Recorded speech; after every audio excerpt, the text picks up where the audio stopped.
Hello people, I am JABY KOAY. I just got back from watching Independence Day Resurgence. This is going to be a little bit of a strange review because of my feeling walking out of this movie. Right before watching it, I saw that it had around a 53% rating on Rotten Tomatoes.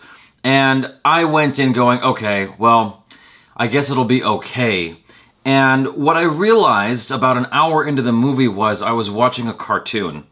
If you go into this film expecting it to be like the first one at all, you got another thing coming. This movie is totally different than the first one. It borrows ideas, it borrows characters from the first film, but tonally it's a completely different film. The first one was more dramatic and serious. It allowed moments to breathe, it allowed characters to develop, it allowed drama to develop, whereas this is like bing, bang, boom. It's quick, moving through all of the story, all of the character moments, all of the development, all of the drama, just moving super fast. And if you guys have seen 2012, you'll know what I'm talking about when I say it's got kind of like goofy moments in it, because 2012 had like a limousine running away from disasters and just doing some crazy gymnastics on the road. You see a little bit of that here. I won't say specifically what in the event that you guys decide to watch the movie, but there's just some goofy moments, and had I known that it was going to be goofy like 2012 going into it, I think I would have enjoyed it a lot more. But I went into it hoping for more of the feeling I got from the first one, which was just erroneous thinking at the end of it. So if you guys decide to watch Independence Day, which I'm sure a lot of you will, it's a spectacle of a movie. It's got a lot of great grand visual effects, but just no, it's like, it reminded me of a Japanese anime, so to speak, just the craziness of it all, the way the characters are behaving, the way things are just moving so quick, and mixed in with some oddly dramatic moments. It was just like, okay. And it was very, and I know this is gonna sound weird, but it's very unrealistic. There's a character who's in a coma. When he comes out of the coma, he's able to use his vocal cords, he's able to walk around just fine.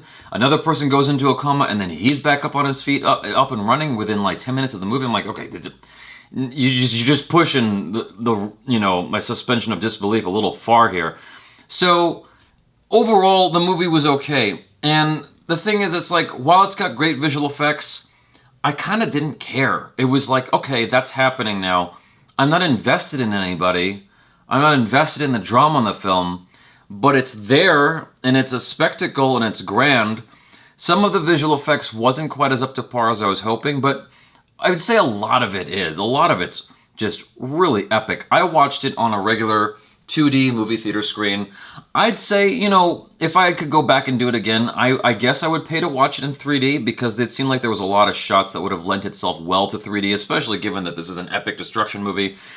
I would have even maybe possibly considered IMAX. It doesn't have some crazy editing like Michael Bay that would make IMAX nauseating. So it would have actually been an okay movie on IMAX. It was digitally remastered for IMAX. It wasn't shot on IMAX. I don't think it was shot in 3D either. So you got some of the same characters back from the first movie, and you know, it's great to see them again, but they're almost like if you were to do a Saturday Night Live comedy sketch of where are these characters 20 years later. It almost feels like that's what's happened here, except it's toned down a little bit. I mean, everybody is like a goofier version of themselves from the first movie, and it was almost kind of like the annoying guy next to you elbowing going, aren't I funny? It's like the movie is trying to be funny throughout. That's cool. It's just not the first movie. The first movie took itself seriously. The first movie was dramatic. This one is more tongue-in-cheek all the time.